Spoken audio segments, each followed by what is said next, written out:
Sobat Kimia, bertemu lagi dengan saya Anissa Lailatul Azizah, mahasiswa Tadris Kimia IAIN Tulungagung. Di sini kita akan belajar kimia bersama mengenai ikatan kimia. Sebelumnya, pernahkah kalian berpikir mengapa atom Na dengan atom Cl yang bergabung menjadi suatu senyawa NaCl, yaitu garam dapur yang biasa digunakan untuk memasak, dapat bergabung? Nah, atom Na dan atom Cl dapat bergabung menjadi suatu senyawa NaCl karena adanya ikatan. Ikatan apa ya itu? Nah, ikatan tersebut yaitu ikatan kimia. Nah, apa sih ikatan kimia itu? Ikatan kimia merupakan suatu gaya atau energi yang menggabungkan atom-atom dalam suatu senyawa atau molekul kimia. Mengapa ya atom-atom itu berikatan kimia? Atom berikatan kimia karena atom tersebut cenderung untuk menuju ke kondisi yang stabil. Nah, stabil di sini artinya tidak mengalami perubahan. Lalu, bagaimana atom yang stabil itu? Atom yang stabil itu cenderung tidak berubah. Berarti atom tersebut dapat berdiri sendiri tanpa harus bergabung dengan atom yang lainnya. Atom-atom yang stabil terdapat pada golongan gas mulia atau golongan 18. Apa sajakah atom golongan 18? Atom-atom golongan 18 yaitu hidrogen, neon, argon, kripton, dan xenon. Lalu mengapa golongan gas mulia atau golongan 18 itu atomnya stabil? Bila ditinjau dari partikel penyusunnya, maka semua atom tersebut tersusun atas proton, neutron, dan elektron yang mempunyai sifat yang sama. Jadi, kemungkinan penyebab perbedaannya terletak pada bagaimana susunan elektronnya. Berikut ini merupakan konfigurasi elektron dari gas mulia. Dapat dilihat pada slide berikut. Dapat dilihat pada konfigurasi elektron tersebut terdapat elektron valensi yaitu 2 dan 8. Nah, elektron valensi itu apa ya? Elektron valensi merupakan elektron yang terletak pada kulit terluar. Bisa dilihat pada gambar di PPT, elektron valensi yaitu titik yang berwarna merah tersebut yang berada pada kulit terluar. Nah, maka atom-atom yang akan stabil itu jika mempunyai konfigurasi elektron seperti gas mulia. Lalu muncul pertanyaan lagi, bagaimana atom-atom yang lain dapat menyesuaikan konfigurasi elektron seperti gas mulia ya? Nah, atom-atom tersebut dapat menyesuaikan konfigurasi elektronnya sama seperti gas mulia dengan cara melepas atau mengikat elektron agar elektron valensinya seperti dengan gas mulia yaitu 2 atau 8. Nah, suatu atom akan melepas elektronnya apabila atom tersebut mempunyai energi ionisasi rendah. Sehingga setelah melepas elektronnya, maka atom tersebut akan bermuatan positif. Contohnya yaitu atom natrium yang memiliki nomor atom 11 dengan elektron valensi 1. Maka untuk mencapai keadaan yang stabil, maka atom Na tersebut akan melepas 1 elektronnya. Kemudian atom yang akan menerima atau mengikat elektron yaitu atom yang mempunyai afinitas elektron yang besar, sehingga atom tersebut akan bermuatan negatif.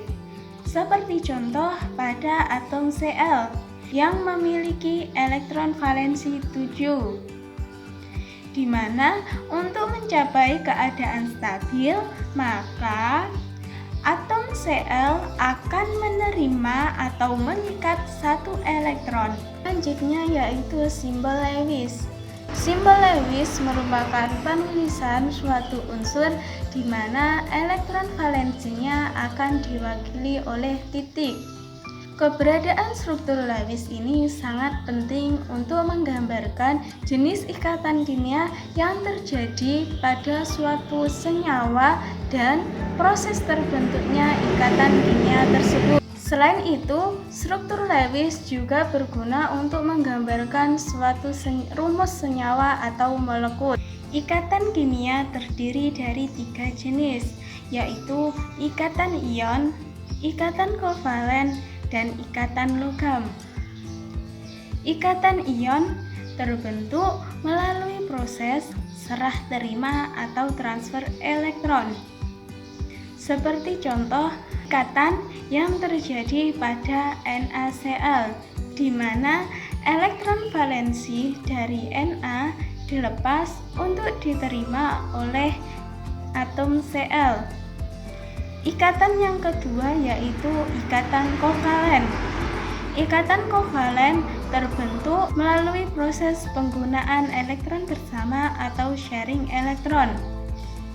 Contohnya yaitu senyawa HF, di mana atom H memiliki 1 elektron valensi dan atom F memiliki 7 elektron valensi. Untuk mencapai kestabilan, maka mereka saling sharing elektron untuk digunakan bersama-sama. Jenis ikatan kimia yang ketiga yaitu ikatan logam. Ikatan logam ini tersusun atas unsur logam, di mana pembentukannya melalui proses terbentuknya lautan elektron.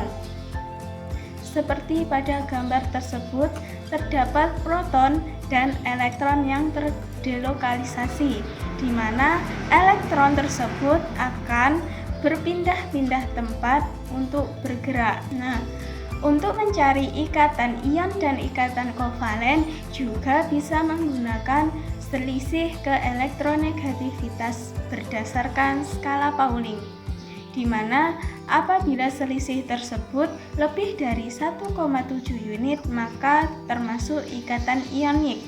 Sedangkan apabila selisihnya kurang dari 1,7 unit maka termasuk ikatan kovalen. Berikut ini merupakan keelektronegativitas berdasarkan skala Pauling. Kita ambil contoh yaitu senyawa NaCl. Kita lihat selisihnya berapa. NaCl itu termasuk ikatan ionik atau ikatan kovalen. Dapat dilihat pada selisih keelektronegativitasnya. Elektronegativitas Cl yaitu 3,16 dan elektronegativitas dari Na yaitu 0,93. Kita cari selisihnya, yaitu elektronegativitas Cl dikurangi dengan elektronegativitas Na. Nah, hasil dari keduanya yaitu elektronegativitas dari atom Cl dan Na yaitu lebih dari 1,7.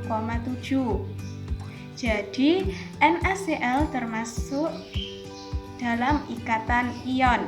Pembahasan selanjutnya yaitu mengenai karakteristik dari setiap jenis ikatan kimia. Karakteristik yang pertama yaitu karakteristik dari ikatan ion. Ikatan ion memiliki karakter yang pertama yaitu memiliki titik lebur yang tinggi. 2. Dalam fase padat tidak dapat menghantarkan arus listrik. Karakteristik yang ketiga yaitu senyawa ionik keras namun rapuh. Karakteristik yang keempat yaitu dapat larut dalam pelarut polar. Perhatikan gambar pada slide berikut. Tadi kan ada karakteristik senyawa ionik yaitu keras namun rapuh. Mengapa? Dapat dilihat pada gambar A. Gambar A tersebut merupakan karakteristik senyawa ionik yang keras karena Muatan yang terdapat pada ikatan ionik yang berbeda, yaitu muatan positif dan negatif, saling berdekatan sehingga tarik-menariknya semakin kuat. Namun, ikatan ionik tersebut dapat rapuh, terlihat pada gambar yang B apabila terdapat pukulan. Maka strukturnya akan bergeser sehingga muatan yang sejenis akan saling berdekatan. Nah, ingat hukum fisika klasik. Apabila muatan yang sejenis itu berdekatan akan saling tolak-menolak sehingga terjadilah ikatan ionik pada gambar C, yaitu yang terpecah, sehingga dikatakan ikatan ionik tersebut keras namun rapuh. Yang selanjutnya yaitu karakteristik dari ikatan kovalen. Ikatan kovalen memiliki karakteristik sebagai berikut. Yang pertama, dalam keadaan padat, cair dan gas tidak dapat menghantarkan arus listrik kecuali senyawa kovalen polar. Yang kedua, umumnya tidak larut dalam pelarut polar, namun larut dalam pelarut non-polar.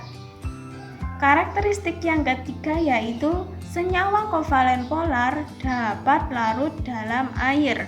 Karakteristik ikatan yang selanjutnya yaitu karakteristik ikatan logam. Ikatan logam memiliki karakteristik sebagai berikut. Yang pertama yaitu berbentuk padat. Yang kedua, mudah ditempa dan ulet. Yang ketiga, dapat menghantarkan listrik dan panas. Yang keempat, titik leleh dan titik didih yang tinggi. Yang kelima yaitu mengkilat. Terlihat pada gambar tersebut, ikatan logam mudah ditempa tetapi juga ulet karena struktur yang terjadi pada ikatan logam tidak berubah. Nah, sekian pembelajaran kita hari ini, semoga bermanfaat. Ketemu lagi pada video-video pembahasan materi kimia yang selanjutnya. Sampai ketemu lagi. Wassalamualaikum warahmatullahi wabarakatuh.